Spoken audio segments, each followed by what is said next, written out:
today I'm really excited because, one, it's Badass Book Club, and we're doing Carol Dweck's book, Mindset, The New Psychology of Success, right? Yes, I remembered that title. Step one, check.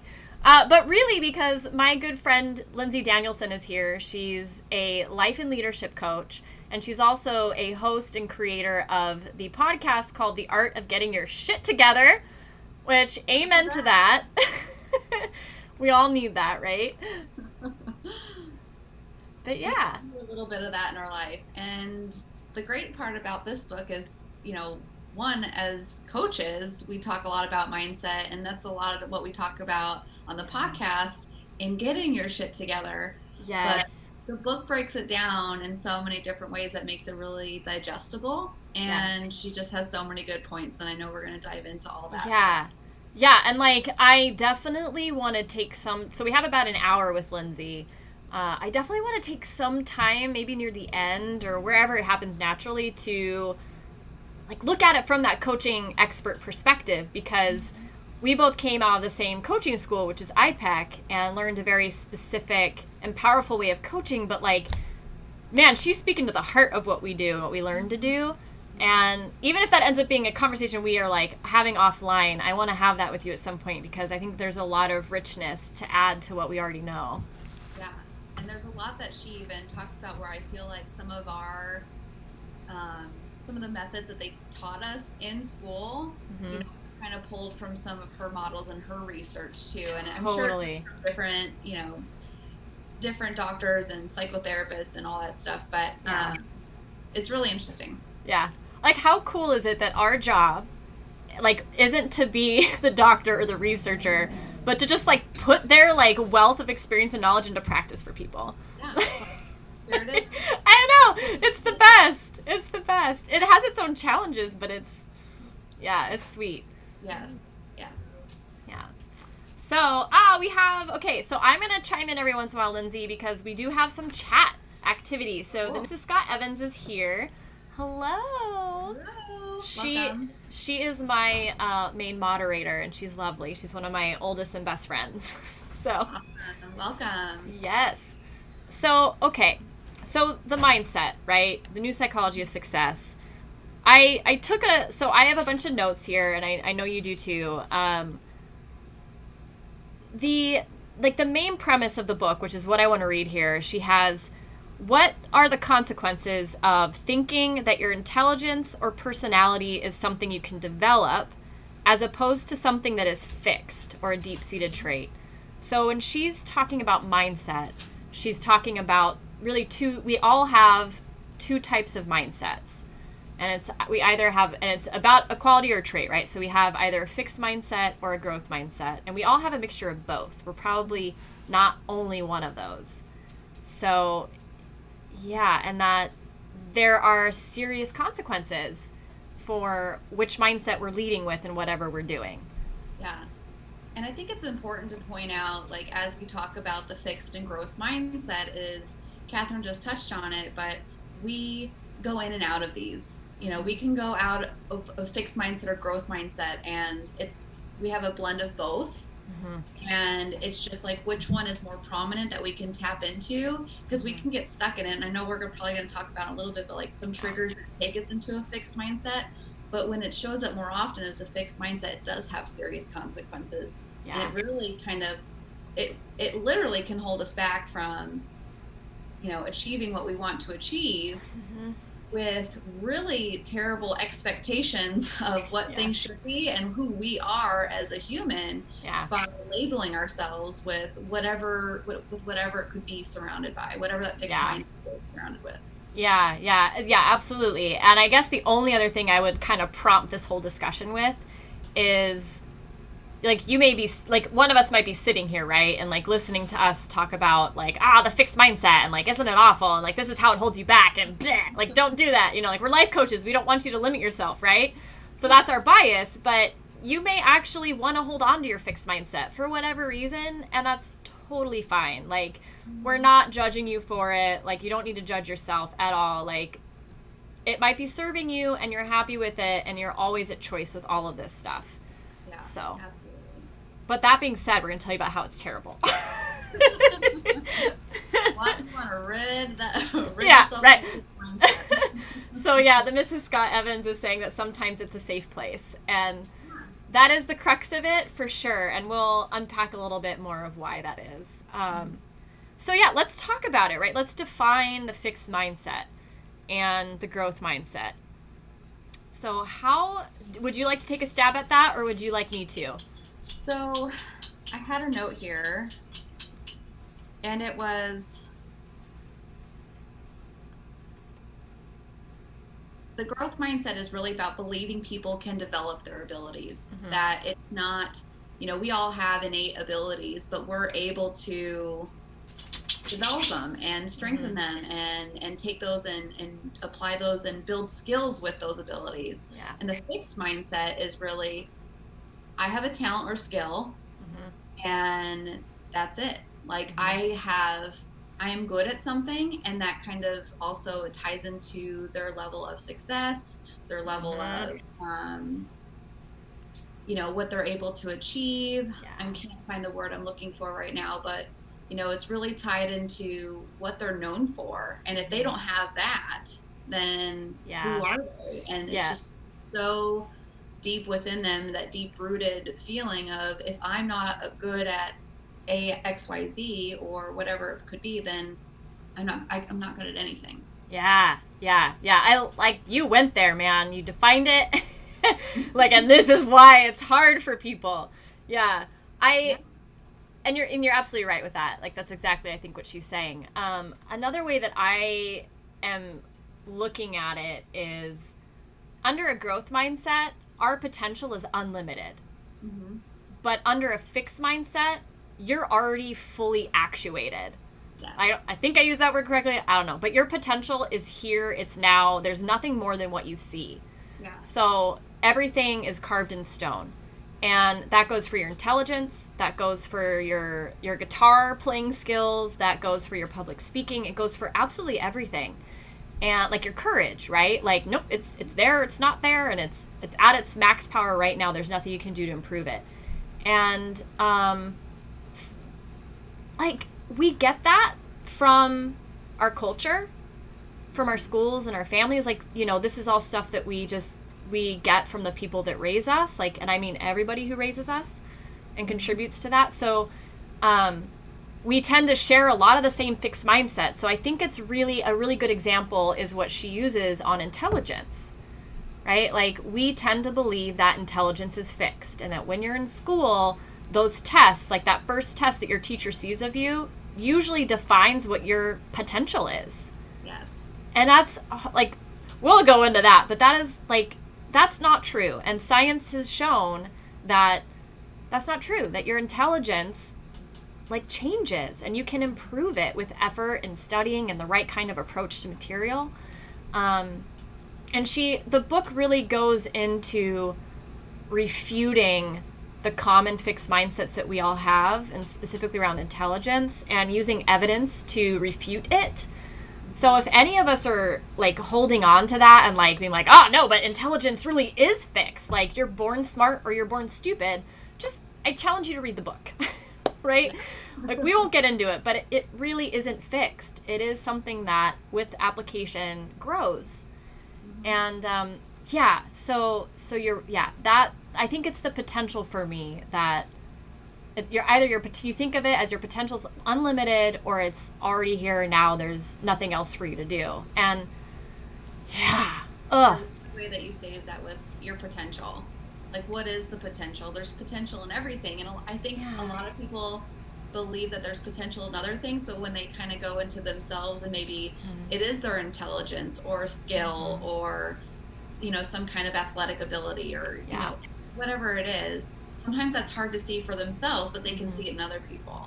Right. And so it was fascinating as I was going through the book, and she used so many examples from children learning and being in different environments, whether it's having a teacher with a fixed mindset or a growth mindset, or maybe parents were praising them for smart, or however they put that. It was interesting to see how I could even remember some of the stories I was telling myself as a youngster, and being like, this makes sense now. No wonder.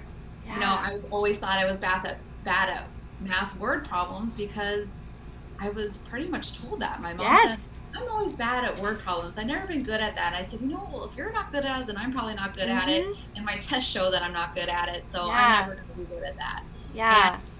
never really taking the time to be like, well, if I'm not good at it now, what can I do to get better? And as a 12-year-old, 13-year-old, especially in school, we may not be readily able to coach ourselves at that age. So we Right. need the guidance of Yeah. others. As adults, it's fascinating to see how we can tap into Yeah. that. I had the like all of math was my example, right? Like, oh, I'm just not good at math, right? Like that was it. So, and and that was just it. It was fixed and kind of like no matter, and I tried. Like I even went at it hard with effort, which you typically don't do with a fixed mindset, Mm-hmm. but I didn't get any better. Like I could not get better than a B. And I now know because of the book, that was because I didn't have any other strategies. Like I needed to learn math in a different way, right? It wasn't that I was stupid, but yeah, like even like reading the book, like I still struggle letting go of my fixed mindset around my intelligence on certain subjects. So once it's ingrained in us, it is there, and it is a challenge to reframe it and shake it loose, for sure. Could have fixed mindsets around things you don't even realize you have because they've been with you for so long. Mm-hmm. It could almost, I wouldn't want to say unconscious, but it could really be unconscious if it's tapped into a belief. Yes. Maybe your intelligence or being able to complete something in a classroom, but maybe it's a deep-seated belief you have that's kind of holding you back from being able to expand. So in my mind, I'm debating whether or not to share this as an example from my personal life, but I'm just going to do it and then we'll move on. But I was realizing, I was like, I think I have a fixed belief, let's call it around the romance in my relationship with my husband. We've been together like 19 years. So, right? But like I think about it and I'm like, oh my gosh, like our culture, right? And correct me if I'm wrong, but our culture, the thing I've heard our culture say is, like it's hard to keep passion alive, right? Like passion fades.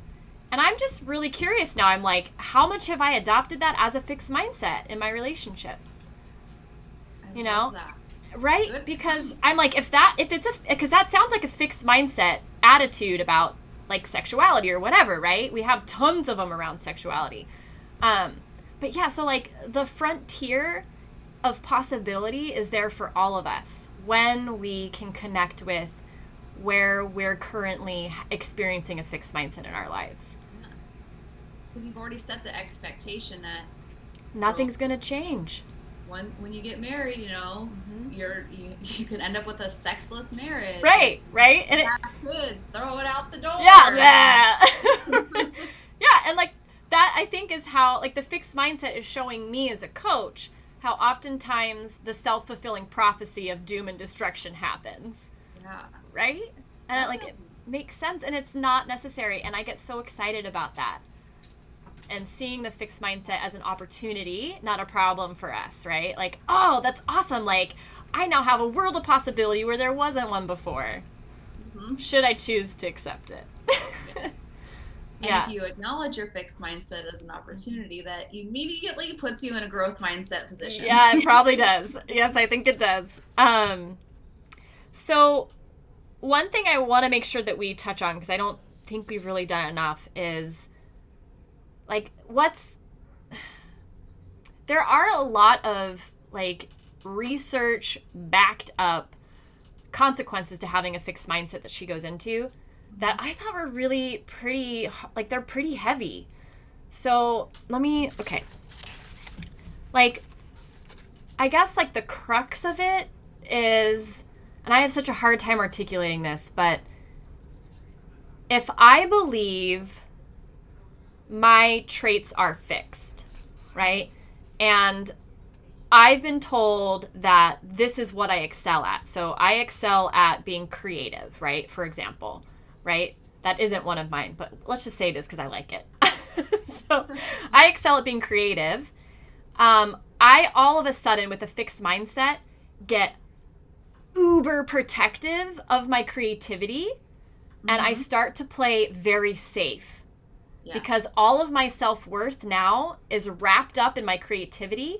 So should I meet with failure there, I am worth nothing. Yes. So you play safe, which is how you never reach your potential, right? Because you stop growing, right? You just capped it.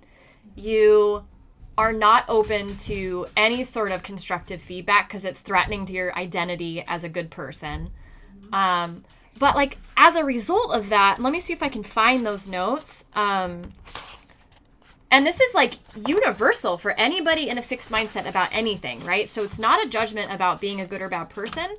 But people in a fixed mindset, when they're afraid of failing, I don't know if you probably couldn't hear that, but we just got a follow. Thank you. Woohoo! Doing a little dance. The screen's too small right now for me to say your name, but thank you so much. Welcome. So people with a fixed mindset, when they're afraid of failing, they do 3 things. They shirk it, they cheat, or they blame. Which is things we're like, oh, that's a bad person. But we all do it when we're in a fixed mindset. Like we all get the responsibility off of us so that we're not responsible for our failure, right? And we're a good person still. Yeah. Especially around if it is like the example you're using with the creativity, if it has anything to do with your creativity, you're so much more likely to put the blame on something else. Yeah. Your fault, something came up. I love the example she used with the athletes and how certain athletes just were able to overcome their challenges and push through any kind of adversity they had with their game or an injury or anything like that. And then some athletes were just like, oh, it was too windy that day. Oh, it was too loud. Oh, there was always a reason that they didn't win the tournament. Yeah. Golfers and like Tiger Woods and stuff. Yeah. But there was always something. And I'm sure people watching can identify when you talk to someone and it's always something. It's never their fault. And they're very much the victim of their circumstance when it's wrapped around some kind of event or especially when it comes to talent. But they will so quickly and the piece in there too, especially with the kids, a lie. Like that's when something comes out. And so, when we're not able to identify, especially as adults now with youngsters with this growth and fixed mindset, we're really putting up a wall for them to be ultra defensive about whatever it is that they hold dear and then act out. Yeah. It's such a recipe for pain because it brings up someone in a fixed mindset is going to be angry. They're going to be fearful. Yep. Right. And they're just going to feel that all the time whenever they're in stress or anything's threatened their self-worth. Yeah. I have a note here too, because she touches on, it's okay to feel special or want somebody to feel special, but when that person who you're expressing that to ties into being special as being superior or entitled. Yeah. So that's when a lot of it, they are then put on some kind of pedestal for their ability and look at others who can't do it less than. Yeah. I'm so glad you brought that up because it ties into bullies and being bullied. So bullies often, they have a very heavy fixed mindset of what makes somebody superior to somebody else. So without that fixed mindset, there's nothing to bully someone over because everybody's just growing and changing all the time. Yeah. And then someone who's bullied, if you start out with a growth mindset and it happens long enough, you end up having a fixed mindset, especially if people don't come to the rescue, right? And say this is a not acceptable behavior. But what I found so mind-blowingly fascinating was when you're in a fixed mindset and you're being bullied, what you go to as the solution is revenge. And that's everybody. So we think of school shootings and things like that, right? We tend to demonize people. And clearly that is not we don't want anyone to do that, right? We're not endorsing violent behavior, but this does explain how anybody can get there. And it's because when somebody makes you feel like you are worth nothing, which is happening because of the fixed mindset, you want your worth back. and it makes you really angry and you want revenge. And this applies to relationships too. And why people with a fixed mindset about relationships struggle so hard to have the relationship that they want. And when it goes wrong, right? They want revenge. Yeah. Like that's what they want. People in desperate situations where they really feel that desperation to act out, to gain back the significance that they're seeking. And that's one of the needs that people need. I know it's not part of the mindset part. Yeah. Meeting a level of significance, people want to feel a sense of significance. It's one of our human needs. Yeah. But it can really put us in a state of desperation where we make really poor decisions. Totally. Yeah, like Carol Dweck in the book says something like, the phrase "revenge is sweet" is something that someone with a fixed mindset came up with.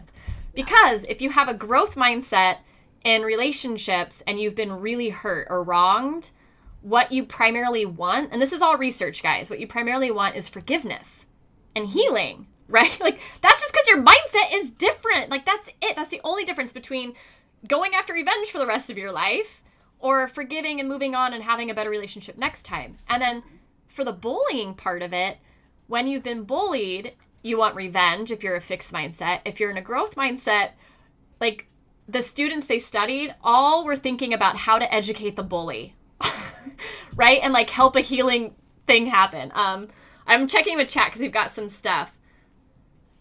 Hello, Jamie Parr. Welcome to chat. Hi. Yeah, so we're doing a badass book club today on Carol Dweck's mindset. And this is my good friend and life and leadership coach, Lindsay Danielson. What? Yeah, like this, like, yeah, I can geek out about this stuff for so long. But just something as small as even acknowledging the other person. So say someone is being bullied and someone with a fixed mindset wants revenge, but that growth mindset, it's so vastly different because they're acknowledging the human part of it. It's not just getting revenge, but they're acknowledging the human piece of, oh, curious. I wonder what's going on with them. I would love to help them. Or I wonder, maybe they've been bullied and they're having a hard time. Or, just digging into that, to what they're experiencing themselves. Even though they're experiencing being bullied, they're wondering what the bully is experiencing. Yeah. And because I'm like wanting to be selfish here for the person who's being bullied, right? Because you might not be able to change the bully's behavior, even with all the understanding in the world. Someone in a growth mindset can still take themselves out of the problem and move on. And not attach themselves to being bullied and make it mean something more than it is. Yeah. You don't and this is maybe way too big of a statement, but I get the feeling that when you're in a growth mindset, nobody can make you a victim, no matter what they do to you. Right? You're always at power. Yeah. Oh, by the way, hi, Charlie!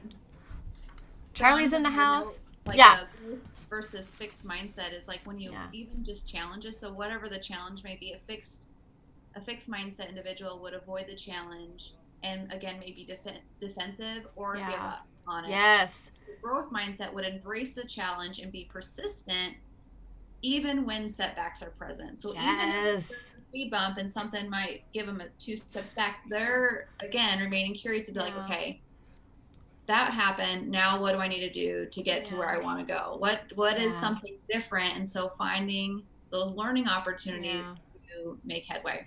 Yeah, absolutely. You're touching on my favorite topic, which is resiliency, right? And that was a big takeaway from this, is that wherever in your life you have a fixed mindset, that is where you are not resilient. You're very, very, very brittle in that spot. And the more you have a growth mindset, the more resilient you are. And she even gave data from, I think it was a bunch of college students for depression. They were researching college students who had depression and seeing how, if they had a fixed mindset, how that played out with their depression, if they had a growth mindset and how that played out. And one, having a fixed mindset, you had a higher likelihood of being depressed. And if you had a growth mindset, a lower likelihood. But let's say you are depressed. If you have a fixed mindset, as your depression gets worse, you disengage even more and give up. With a growth mindset, as your depression got worse, now this is not including severe depression, but up until that point, your engagement got higher. Like the more depressed these students got, the more motivated they got to make it better. Yeah. Because of the growth mindset. And a huge part of that was probably because there's a whole lot more hope. Yep. With thinking that things aren't fixed, that things can get better, your skills can get better, you can get better at relationships, all that stuff. So it's just such a more resilient way to live. And it's our choice. It is. Right. Yes. That's right. It is absolutely your choice. Yeah. And there's steps in like how to maintain a growth mindset, at the end of the book. I know we'll get into that, but yeah, it absolutely is a choice. And it's a skill that we can build to, even though we get a hit or a blow in life, that recovery process can be faster, especially as we adopt a growth mindset and we can get ourselves out of it. Just like the depression. We're not talking about deep-seated depression, but we can all feel depressed without having depression, or however, I think I said that right. But when we do get down on ourselves, it's that recovery phase. Okay, what can I do now? And able to analyze it and not attach yourself to whatever outcome you got so readily, and then start to define yourself by that and make it mean, again, something more than it is. Yes. And in talking about this, there was a part about putting in effort. So when we put in a lot of effort towards something, that can be really scary, because if we put all of our effort, like all of our eggs in a basket, and then we are rejected, that hurts. Yeah. Even with the growth mindset, that hurts, but it's how we recover from that. Yeah. So this can be huge in the workplace too. Yeah. Not just, in relationships, but when you give your all into something and you really have a passion for it, and it doesn't go the way you're hoping, you get a non-desired outcome, and you put in everything, what does that mean then? And a fixed mindset might give up and take it very personally. Yeah. And probably have a lot of regret for not going back there, if they're going to really, have that sink in a negative way. Yeah. A growth mindset would be like, okay, what's next? Right. Now what? How can I overcome this? What can I do better? And seek out advice from their supervisor or the person they're trying to build a better relationship with. Or what other resources do I need? What professionals, what information do I need to get myself to where I want to be? It's not all on us. Yeah. Yeah. So what I'm getting out of what you're saying is this sense that, like on a certain sense, like in a certain sense, right? Like we all understand that failure is real, right? Like, oh, I wanted to do that, it didn't work out, I failed. But in another way, so a fixed mindset takes that failure and like puts it in all caps and labels you forever. Right? And then you're a loser. Like you translate it to like, I'm a loser, I'm nobody, I'll never amount to any. Like it just goes in this horrible spiral of you're a terrible person. Yes. So it's like all caps, permanent state. In a growth mindset, like failure like is all in lowercase and in the tiniest font that's possible in the world, and then it's also like grayscaled out. Failure doesn't really exist. All it is data and an opportunity to show up better next time and to grow.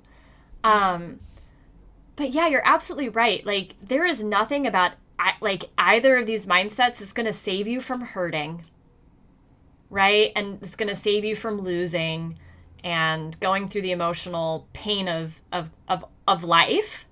But it is going to help you recover faster and recover in a powerful way too, right? Like nobody wants to get stuck in wanting to take revenge and like living in revenge, like horrible, like movie for the rest of their lives. Like, nobody really wants that, right? We don't want to be recluse, just angry at everything all the time. No.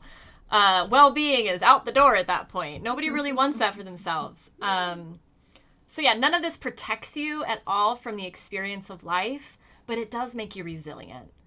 And resiliency, I find,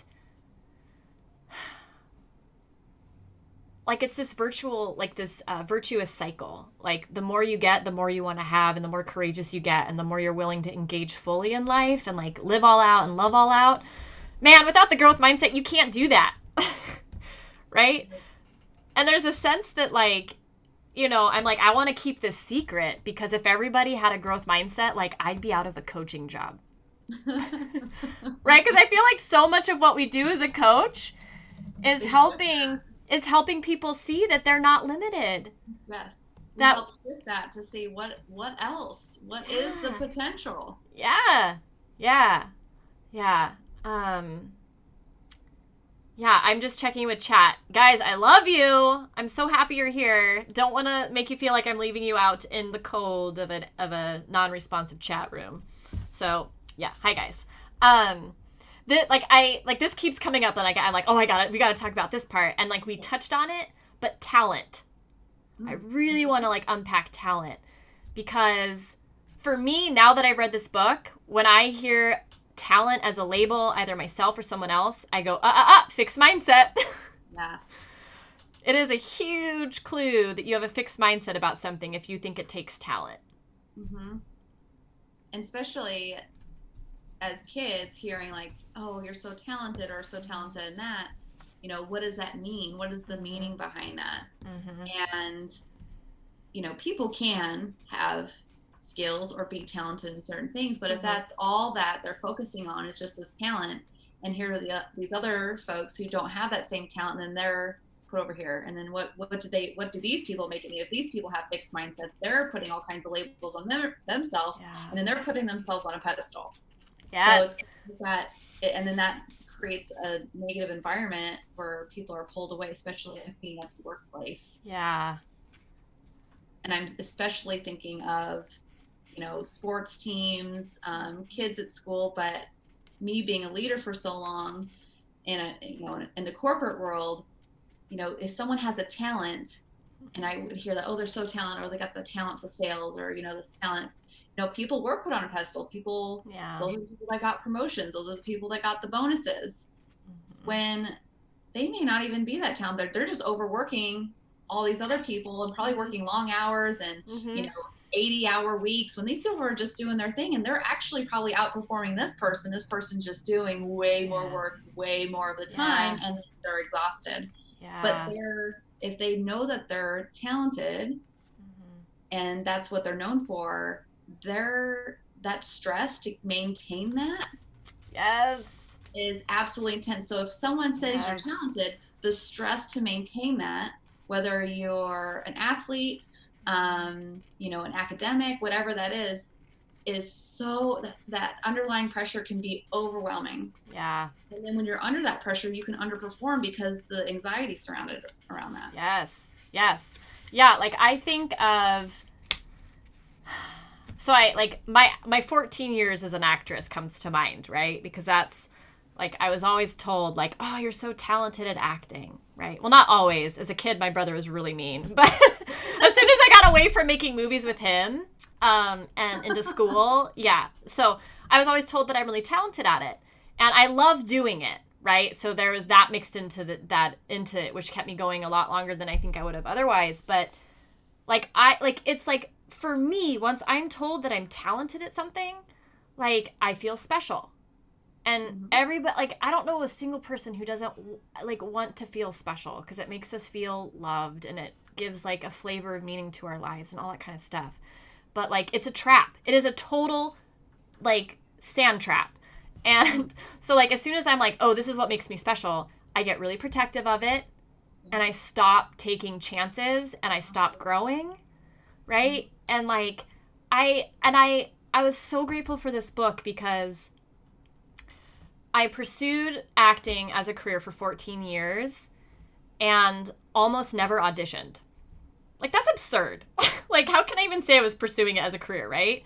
But I was doing everything else, and then every once in a while I'd man up and go audition. And when I did, I think I booked like over 90% of everything I ever auditioned for, which is insane. Like, it's an insane booking rate. And I was like, I don't understand. Like, I'm so good at it. Why am I not doing it? Now I know. Because to fail, that 1%, like that 10% of the time that I failed, like completely undid my self-worth. Because I had identified my worth with my acting talent and my higher ability. That was a recipe for disaster. Had I approached acting with a growth mindset, probably had to have a totally different life.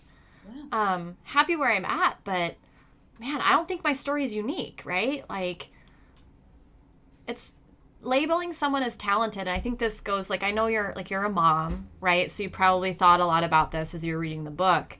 So but labeling our kids, right? Like, which kind of just comes naturally, like, oh, you did so good at that, right? Like, oh, wow, that's so beautiful. Like, oh, like, that's our culture. And you want to, because you want to make people feel special. And thank you for sharing your example with acting, because a lot of people would be like, how amazing, you're an actress and you're doing all this stuff. And there's a perception about that seems very glamorous. And, right. But you did tie yourself to that worth, and that could happen to anybody. So that story, isn't unique to anyone watching this, because regardless of what it is, it really takes its toll. That's why we hear stories where an athlete, pro athletes get injured, or someone is trying to get to a pro level in something and they get injured, or something happens where they're not able to fulfill their dream. And that's all that their whole life has been wrapped up in. That's what they've been preparing for, this, their entire life. And then it's taken away. Yeah. Well, now what? That's devastating. That'd be devastating for anybody. Yeah. But we talked about recovery a little bit ago. So if you have a growth mindset, that recovery level is just going to totally vary. Yeah. How you're going to then start over, if that's what it means. If you literally have to start over, how does that look? What are you going to do? Yeah. We're all probably familiar with PTSD, right? It's like a terrible reaction to trauma where you don't really recover and you need a lot of assistance to kind of just get your life back to as normal as possible. Not a lot of us are aware of post-traumatic growth. So, like, trauma, our reaction to trauma is this bell curve, like my head and shoulders, right? So, like, the average is here. And, like, after trauma, most of us, given, a reasonable amount of time, will get right back to zero. We'll get to, like the average on the bell curve, to neutral. Post-traumatic stress happens over here where you don't adapt well. But then there are people who thrive after trauma. Like, they become more powerful. They find meaning in their trauma that makes their life better. I almost guarantee you they have growth mindsets. Yes.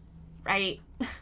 And we don't have to hit rock bottom to make something of ourselves. No. Sometimes it takes that because we've never experienced that before. But going back to that talent, like what you mentioned, and I know you threw out, mentioned me as a parent. I really was grateful for this book, and remembering, I could always tell my little girl, like, you're so smart. And I always want to say, I'm like, you're so smart. She's only 2, but she's so smart. She is smart.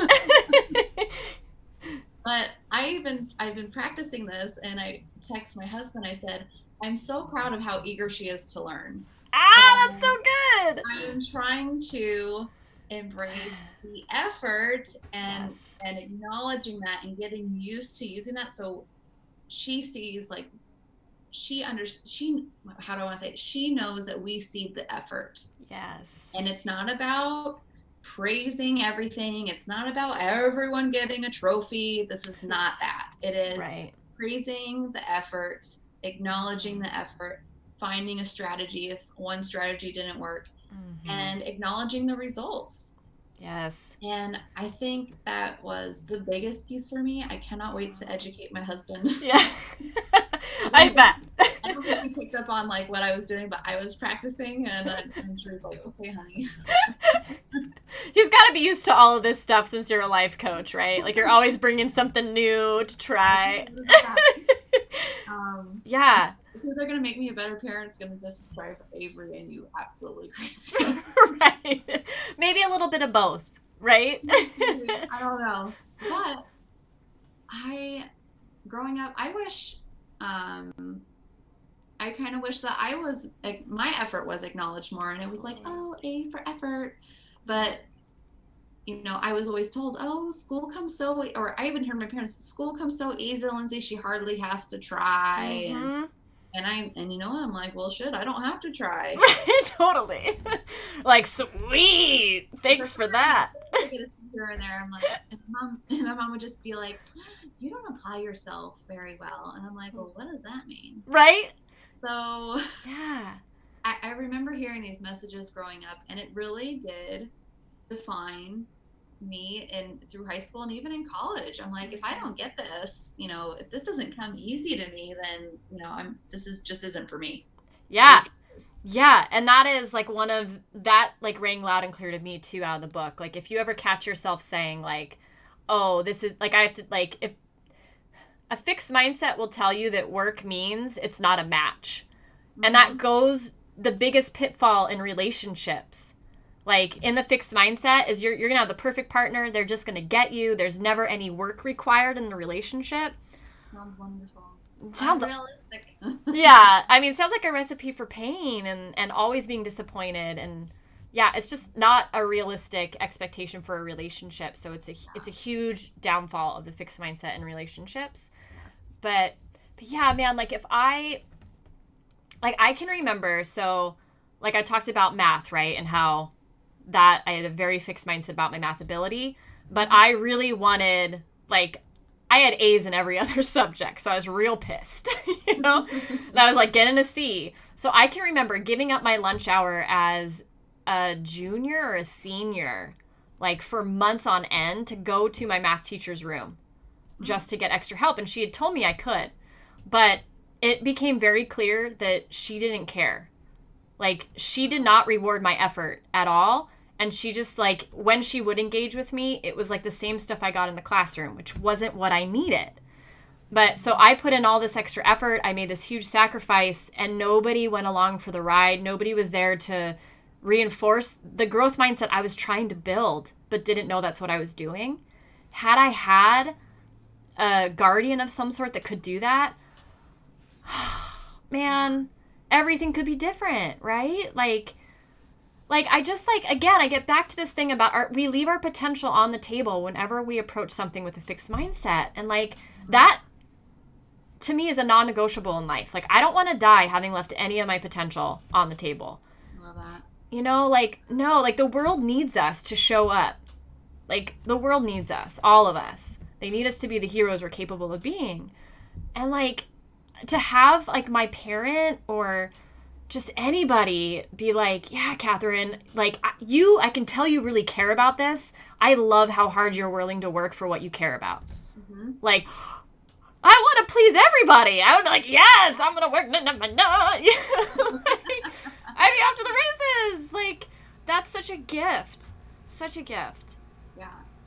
And Avery's lucky. Avery's lucky to have you, Lindsay, as her mom. Like, I appreciate that. I hope I can support her in the way that she needs, even if she doesn't understand it. Mm-hmm. You know, just being there. So yeah. How do you think? Where do you think your mindset is around parenting, like your own ability to parent? Very much a growth mindset. I'm open to pretty much anything, and you know, the sky's the limit when it comes to parenting. And I do want to not just tell her like, you can do anything, but it's like, whatever you want to do, let's like get you the resources you need and empower her to seek it out and to, you know, encourage her to be on her own, encourage her to be independent, but not so much where she feels like she has to do everything herself. Yeah. That makes sense. Mm-hmm. I grew up as an only child. She will be an only child. And it can be, if you don't have your own back in a sense, I feel like it could be not a lonely place, but very much you're kind of fending for yourself sometimes. And that's kind of how I felt in certain times in my life. So I really want to show up for her in that way Nice. and be able to flex that muscle and help her flex to say, great, didn't work. What's next? Yeah. And praise her for her efforts, encourage it, and make her resourceful. I think that's a big part of it too, is just knowing how to be resourceful and remembering that we don't have to do it all on our own. Yeah. Because when we are in a fixed mindset, we can feel very isolated, and it's all on us. And that can be very burdensome and exhausting. Totally. No one needs to be in that place. Yeah, totally. Well, if you can have a growth mindset around parenting, I think I can do it about anything. Because when I think about being a parent, like, talk about the fear of fucking up, right? Sure. Like, it's probably immense. And, like, that would just make me want to, like, buckle down and be fixed about it and not make any mistakes. So I see it being as an area that requires a lot of courage to have a growth mindset and be willing to try things and figure it out as you go. And so I definitely, like, applaud you for that. And it's inspirational, for sure. Thank you. And, I have no idea what she's going to be like in right? No, you don't. 16-year-old, or what the world will even be like in 14 years. No right. idea. And it, many days it scares the shit out of me, but I'm up for it. Yep. It's what I'm in for. So. Yep. Well, you're paving the road with resiliency. So whatever comes your way, you're gonna be able to ride it. I hope so. Yeah, okay, so we have like 12 minutes left with you, so I want to make sure we talk about everything we really wanted to talk about. Let's dig in here. So what else did so something that might bridge us from this like idea of like how we talk to people, because how we talk to our kids is really just an example of how we can learn to talk to ourselves with a growth mindset, right? Because we're all impressionable like children, right? How we can talk to our friends, our whole community, right? Like it's all the same skill. So like bridging that, it's also important that it's not just what we say, it's what we do. So also working on your own growth mindset, fixed mindset, and switching is important, because if you model something different than what you're saying, kids, I believe her research backed this up, kids go with what you model, not with what you say. Yep. So there's that. And I think maybe this is where I want to like shift it with this bridge, so to speak, is that I'm assuming that like I'm definitely motivated to like weed out wherever I have a fixed mindset and like challenge myself to change it. And I imagine the people viewing are similarly motivated, at least in some areas. So I think it's important that we now talk about maybe how to do that. And and guys, like just read the book too. Like it's going to do a way better job than we're going to do. She's going to show it. Yes, there it is. Yes. It's on Amazon. It's but like $7 on Amazon too. Yeah, it's ridiculously cheap. Yeah, but it is a journey, right? Like you are never going to like have a permanent quality of a growth mindset, right? Because that is a fixed quality. Like that would be we're not understanding the concept, right? Like it is at its core. The more and more you live from a growth mindset, the more there is nothing to hold on to. And it is a process, and it is a scary one. And like, in a sense, it's easy because you've all started it now. Because just being aware of them begins the process. But yeah, I thought maybe, Lindsay, we could talk about what maybe we think the challenges are of being able to do it, or why maybe sometimes we hold on to a fixed mindset, why other people might do it. Yes, those are some good points.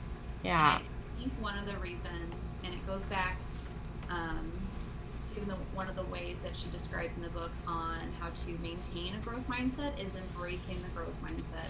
And I think we want to resist a lot of things that we don't like in our lives instead of trying to analyze them and learn how to overcome them. Just like what you were saying, like I want to pinpoint wherever I have a fixed mindset in whatever area of my life, and I want to tackle that and be able to shift that. But a lot of times we can be resistant to it, and it goes back to, and what I believe, it's the story that we're telling ourselves. It's the thoughts that were coming up and the story that we're telling ourselves about whatever it is, and we're holding that to be true when we can really decide to change that story. And it's not going to happen overnight, right? But being aware of it and creating a different awareness around it and embracing it, and being able to shift it, I think that's the first part, is embracing it and acknowledging it. Yeah, and to the best of our ability, not to judge ourselves negatively, right? For having a fixed mindset over something or not being perfect at a growth mindset. Because another thing, guys, if you ever hear yourself being like wanting to do something perfectly, you have a fixed mindset around that thing, because perfection doesn't exist with a growth mindset. So, okay, but I was getting off what I wanted to say there. What was it?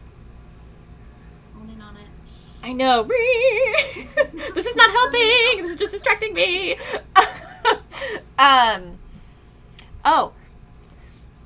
She goes into this a bit, and it was like hard for me to wrap my mind around it, so I'm going to like try to do it now.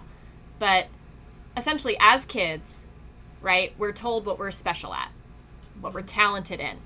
And we use that to, not all the time, but it is very common to use the things that people praise us for to latch our ideas of self-worth and our lovability onto it, right?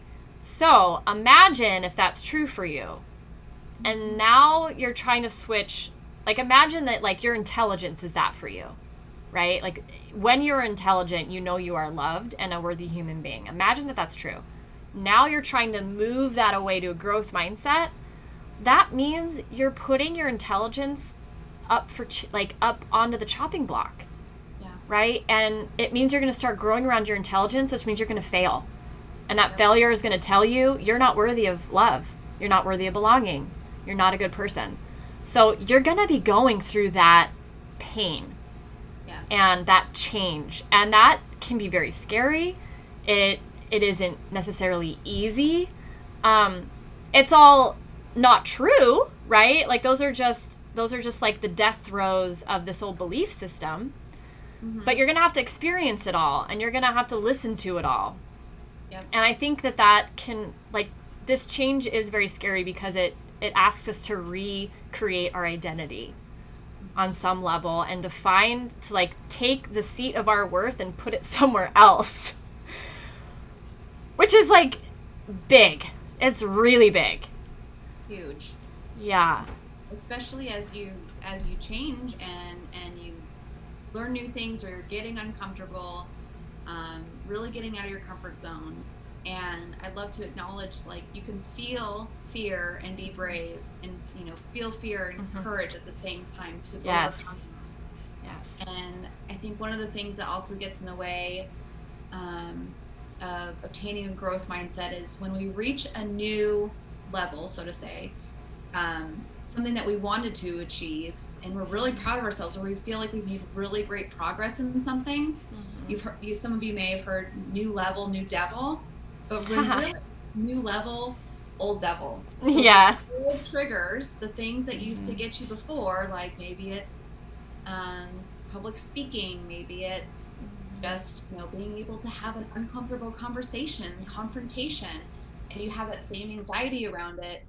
Your brain's going to be like, oh, there it is. You're not good at this. Oh, this is uncomfortable. And it wants to show face and try to prove to you what this old thing was, because every time you reach a new level, you're going to have some of the same anxieties. Just because you've made growth doesn't mean it's not going to come up again. Yeah. So that can be really discouraging for some to feel like you've made a lot of progress and this old shit keeps coming up. Yeah, I'm so glad you brought that up, because, and this is where her training and our coach training were like totally in sync, because she's like, look, no matter how much you work on this, you're always going to have a fixed mindset, right?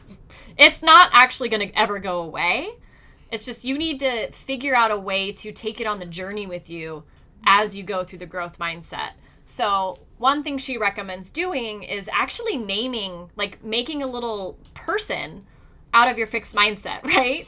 And naming it. So you could be like, oh man, Charlie's here again telling me that I suck at public speaking. Charlie. Yeah. You know, so like really, and it sounds ridiculous, but developing a friendly relationship with that part of yourself isn't ridiculous. No. And it helps you not judge yourself, and it helps you stay the course and see it through and unlock your potential. Take it off the table. Like it's a simple step, but it's a very powerful one. And yeah, it's simple. So that she talks about that. I think she talks about just getting curious and starting to find what triggers Charlie, right? Because the more you're aware of that, the more you can anticipate it and then be like, aha, Charlie, I see you're here. You know, like, thank you so much for showing up. Yep. Right? And yeah, and the reason why you thank them is because they're there to, like, they arrived to protect you at some point. And that's what they're trying to do. They're just not doing it in a great way. You know, so they love you just like a painful little parent or something. You know, I don't know. Like a parasite. Yeah, a little loving parasite, you know, whatever. It's like a good bacteria. It's necessary, but you don't really want to know it's there. Yeah. You don't want too much of it, because then it's a candida overgrowth. There you go. There's a great analogy. Thank you. Oh dear. Really, and it goes back to embracing it, acknowledging that it's there. Yeah. And even if you feel like some don't struggle in some areas as you do, you know what? It really embracing that. Okay, this is what my circumstances. This is what I need to do to overcome it. Yeah. You know, and quit the comparison. Yeah. Because when you compare yourself to someone else, oh yeah, all it does is enhance, you know, everything that, you know, isn't a part of what you're supposed to be doing. It just extends everything else that other people are doing that's probably not even the truth. So we don't know what's going on behind closed doors with everyone else. So I think the comparison piece is another big thing where people can get stuck in a fixed mindset because they think, oh, it must be nice for them. Oh, it's so easy for them. Right. Their talent or the money they have or whatever it may be, when, you know, some of those people may have been in rock bottom and you have no idea. Yeah, exactly. It's a way to make it seem impossible for yourself, so you don't even it's a way to justify not trying, right? And it's also a way to shirk the responsibility. You're shirking. That's what you're doing. You're definitely in that fixed mindset. So I want to be mindful of time, because we only have you for in a couple minutes. Yeah, okay. Sorry, I was just like, chat, Charlie is talking. Hi, Charlie. Oh, it's all good. It's all good. I'm flexible on time. Okay. But yeah, so it, like, something that we've missed that I'm now feeling like we need to say is, great. So we're all convinced, and we're all gonna learn our triggers, take our little Charlies along for the ride, befriend them, and just go on this wonderful journey of the growth mindset and embrace it. Now, given that, right, just because you're in growth mindset doesn't mean you have to work on everything. Right? It doesn't mean you always have to choose to apply effort and grow. Like, you are still at choice with what's important to you, what you value, what you want to work on. You know, I can feel like I'm not, like, I can switch my attitude. I'm not bad at math because it's just this thing I can never get good at. Doesn't mean I'm now going to choose to go spend a ton of time getting good at math, right? Like, that's not really going to serve my life right now. So I think that's important, because I tend to, like, take things to the extreme level, you know, and, like, do everything, and then I fail at everything. I think that's normal for a lot of people. They're like, they get that energy, and they're like, I'm all in. Yeah. And then it's like, oh, well, there's a lot that goes into that. Yeah. So you can be judicious about what you're working on and how you're applying the growth mindset, and you can like acknowledge your fixed mindset and work on letting go of the negative thoughts and feelings you have around it without then like forcing like energy towards applying a growth mindset to it, if that makes sense. Because if something feels forced too, we want to withdraw from it. Yeah. To do something doesn't sound very anabolic at all. But also allowing ourselves to have some reflection time on what do I really want to focus on? Like even if you have like a group of them, what's one of them that can maybe enhance some others? What's like the one that may have the biggest impact on other areas in your life? And give yourself some damn grace to have some setbacks, to fuck it up. And it's going to be okay. Yeah. Get messy. Like, that's a great metaphor. Like, a great, like, line for our lives. Just get messy. You know?